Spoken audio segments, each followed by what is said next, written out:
अब बड़ा सवाल खड़ा हो रहा है कि शरद पवार अगला कदम क्या उठाने जा रहे हैं। शरद पवार के पास क्या क्या ऑप्शन है, शरद पवार क्या कुछ बड़े कदम उठा सकते हैं आने वाले दिनों में। एक तरफ वो विपक्षी एकजुटता, महाविकास अघाड़ी, इन सारी चीज़ों को साधने में लगे हुए हैं, लेकिन अपनी अंदरूनी फूट से उबरने के लिए वो क्या बड़ा कदम उठा सकते हैं। सियासत का चाणक्य उनको माना जाता है, सिर्फ अपने दल के लिए नहीं, विपक्षी दलों के लिए, कई अन्य दलों के लिए वो चुनावी रणनीतियां बनाते रहते हैं। जैसे कि महाविकास अघाड़ी भी उनका विजन बताया जाता है, उद्धव ठाकरे को मुख्यमंत्री बनाना ये उनका विजन रहा है। अभी जब विपक्षी एकजुटता की बात हो रही है तो उनके सलाह मशवरे बहुत काम के हैं। आपने इसलिए देखा कि बेंगलुरु में, शिमला जयपुर के बजाय बेंगलुरु में विपक्षी एकजुटता की बैठक की जानकारी देने के लिए भी शरद पवार सामने आए थे। विपक्षी एकजुटता के तमाम अन्य राजनीतिक दल भी उनको महत्वपूर्ण चेहरे के तौर पर देखते हैं। राजनीति के ऐसे चाणक्य के पास अब क्या ऑप्शन है और क्या बड़ा कदम वो उठा सकते हैं, आइए जानने की कोशिश करते हैं।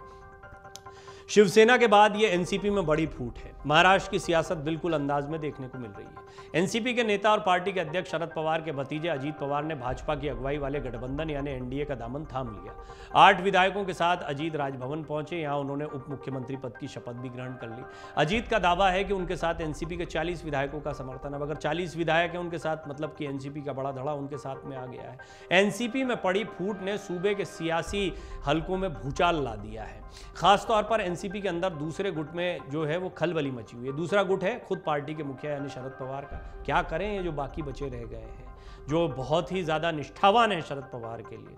और फिर इनमें बात सिर्फ विधायकों की नहीं है, अभी सांसद हैं। सुप्रिया सुले की पकड़ केंद्र की राजनीति में अच्छी मानी जाती है। हालांकि अजीत पवार तो 4 सांसदों का भी दावा कर रहे हैं, तो अब देखना दिलचस्प होगा कि सांसद हैं और पार्टी के कार्यकर्ता हैं, पार्टी का काडर है। देखिए, मैंने आपको एक रिपोर्ट में बताया है कि दल बदल कानून में बहुत महत्वपूर्ण होता है। शिंदे क्यों पार्टी का चुनाव चिन्ह और नाम लेने में कामयाब हो गए? क्योंकि संख्या बल में हर मोर्चे पर अलग अलग राज्यों में जो प्रमुख थे, पार्टी प्रमुख, जो कार्यकर्ता हैं ज़मीनी स्तर के, ब्लॉक स्तर के, विधायक और विधायकों के साथ साथ सांसद, इनकी पर्याप्त संख्या या ज़्यादा संख्या शिंदे दिखाने में कामयाब रहे, इसके लिए काम करते रहे, इसलिए उनको चुनाव चिन्ह मिल गया।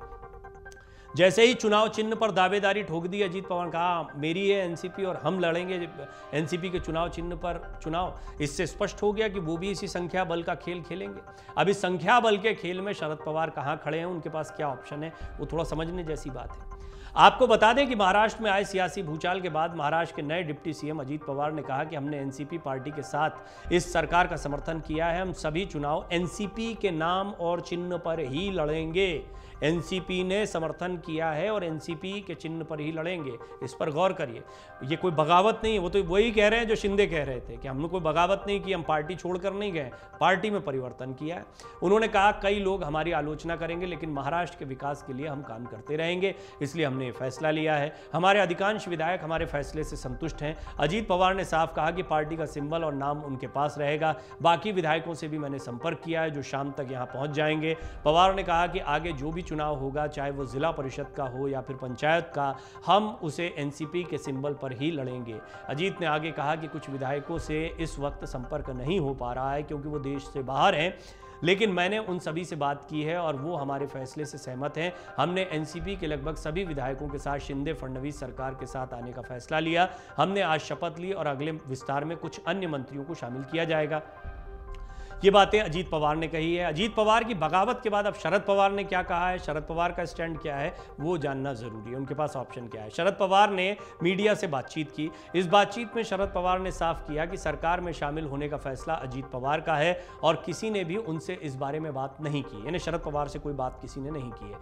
पवार ने भी ये भी कहा कि वो जनता के बीच जाएंगे और उन्हें पार्टी कार्यकर्ताओं पर पूरा भरोसा है। शरद पवार ने यह भी कहा कि जो लोग मंत्री बने हैं उनके चेहरों पर चिंता साफ दिखी और उनके खिलाफ ईडी के केस हैं।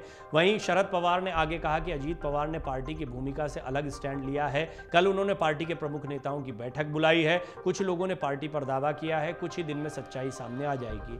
1980 में चुनाव के बाद भी कई विधायकों ने मेरा साथ छोड़ दिया था और मेरे साथ सिर्फ 5 विधायक रह गए थे। इसके बावजूद मैंने फिर से पार्टी को खड़ा किया था। जो लोग पार्टी छोड़कर गए वो चुनाव हार गए। इस तरह की बगावत पहले भी देखी गई है। जो मैंने तब किया था वो मैं दोबारा करके दिखाऊंगा।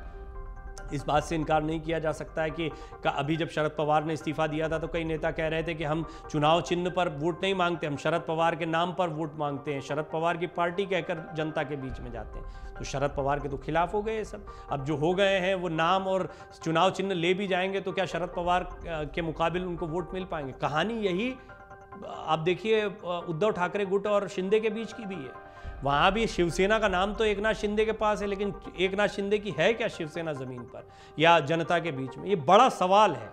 ऐसा नहीं कहा जा रहा कि नहीं, हो सकता है कि शिंदे ने जैसे संख्या बल को मजबूत किया, जमीन पर ब्लॉक स्तर पर शाखा के स्तर पर भी खुद को मजबूत करेंगे, इनकार नहीं किया जा सकता है। लेकिन वो ठाकरे या बाला साहब ठाकरे के पीछे चलने वाले, उनके बेटे उद्धव ठाकरे के पीछे चलेंगे, भतीजे राज ठाकरे के पीछे चलेंगे या फिर एकनाथ शिंदे के पीछे चलेंगे, एक बड़ा सवाल बना रहता है। और बीजेपी भी इस बात को जानती है और आगे के लिए इसीलिए चुनावी रणनीतियां फूंक फूंक कर बनाई जा रही है, क्योंकि ये बात महाविकास अघाड़ी को भी काउंटर करने की है। शरद पवार ने आगे कहा कि पार्टी के खिलाफ काम करने वालों के खिलाफ कार्रवाई की जाएगी। उनकी किसी से भी अभी तक बात नहीं हुई है, अजीत पवार से भी बात नहीं हुई है। शरद पवार ने कहा कि वो अभी भी पार्टी के अध्यक्ष हैं। बगावत करने वाले नेताओं को लेकर शरद पवार ने कहा कि प्रफुल्ल पटेल को उन्होंने पार्टी का महासचिव बनाया था, लेकिन उन्होंने धोखा दे दिया, उनके खिलाफ कार्रवाई की जाएगी। शरद पवार ने कहा कि वो महाराष्ट्र में घूमेंगे और लोगों से समर्थन मांगेंगे। पवार ने आगे कहा कि लोगों को पता है कि पार्टी मैंने बनाई है। शरद पवार ने विपक्षी एकता को लेकर, शरद पवार जो हैं वो लगातार कहते भी रहे हैं बातें, और विपक्षी एकता को ही अजीत पवार ने एक मुद्दा बनाया है, क्योंकि वो इसको ठीक प्रयास नहीं मान रहे हैं, उसके खिलाफ दिख रहे हैं। विपक्षी एकता को लेकर शरद पवार ने कहा कि वो और आक्रामकता के साथ आगे बढ़ेंगे। पवार ने कहा कि वो प्रधानमंत्री मोदी के बारे में भी कहा उन्होंने कि मोदी जी जो कर रहे हैं वो लोगों को पसंद नहीं है, अजीत पवार को जनता जवाब देगी। अब आपको बताते हैं कि महाराष्ट्र की राजनीति में आगे क्या हो सकता है या क्या होगा। इसे समझने के लिए हमने सुप्रीम कोर्ट के अधिवक्ता चंद्र प्रकाश पांडे से भी बातचीत की। एडवोकेट चंद्र प्रकाश पांडे कहते हैं ये ठीक उसी तरह की परिस्थिति है जैसा पिछले साल शिवसेना के साथ हुआ था। तब भी शिवसेना के ज्यादातर विधायक एकनाथ शिंदे के साथ खड़े हो गए थे और देखते ही देखते महाराष्ट्र की उद्धव ठाकरे की सरकार गिर गई थी। अब शिवसेना पर पूरी तरह से एकनाथ शिंदे का कब्जा हो चुका है, हालांकि मामला अभी भी कोर्ट में लंबित है। वरिष्ठ अधिवक्ता आगे कहते हैं कि 2019 के विधानसभा चुनाव में एनसीपी ने 54 सीटों पर जीत हासिल की थी। एनडीए का दामन थामने के बाद अजीत पवार ने दावा किया है कि उनके पास 40 विधायकों का समर्थन है। अगर ये सही है तो एक तरह से अजीत पवार का पक्ष मजबूत होता है। ऐसा इसलिए भी है क्योंकि अभी अजीत विधानसभा में विपक्ष के नेता भी हैं। ये भी एक टेक्निकल पॉइंट है। हाँ, केवल विधायकों के समर्थन से ही पार्टी पर हक का फैसला नहीं हो सकता है। इसके लिए पार्टी के राष्ट्रीय, राज्य और जिला स्तर के पदाधिकारियों का समर्थन भी अजीत पवार को चाहिए। ऐसे में भले ही अभी अजीत ने 40 विधायकों के समर्थन के दावे के साथ एनडीए का साथ पकड़ लिया है, लेकिन उन्हें आगे चलकर इसे साबित भी करना होगा और पार्टी पर पूरी तरह से पकड़ बनाने के लिए भी उन्हें पदाधिकारियों का विश्वास जीतना होगा। वो आगे बताते हैं कि अब शरद पवार के पास 3 रास्ते हैं। वो तीनों ही रास्तों पर आगे बढ़ने की कोशिश करेंगे। पहला, वो तुरंत विधानसभा में नेता प्रतिपक्ष का नाम बदलकर बागी विधायकों के खिलाफ कार्रवाई की मांग करेंगे। इसके लिए पार्टी की तरफ से वो विधानसभा अध्यक्ष और राज्यपाल को चिट्ठी लिखेंगे। दूसरा रास्ता न्यायालय का होगा। वो शिवसेना की तरह इस मामले में पहले हाई कोर्ट और फिर सुप्रीम कोर्ट का रुख अख्तियार कर सकते हैं। तीसरा, वो अजीत के दावे के खिलाफ चुनाव आयोग का भी दरवाजा खटखटा सकते हैं। ऐसी स्थिति में चुनाव आयोग पहले एनसीपी का चुनाव चिन्ह सीज करेगी और फिर पूरे मामले की जांच के बाद उचित फैसला देगी। तो ये वो कदम है जो अब शरद पवार उठा सकते हैं।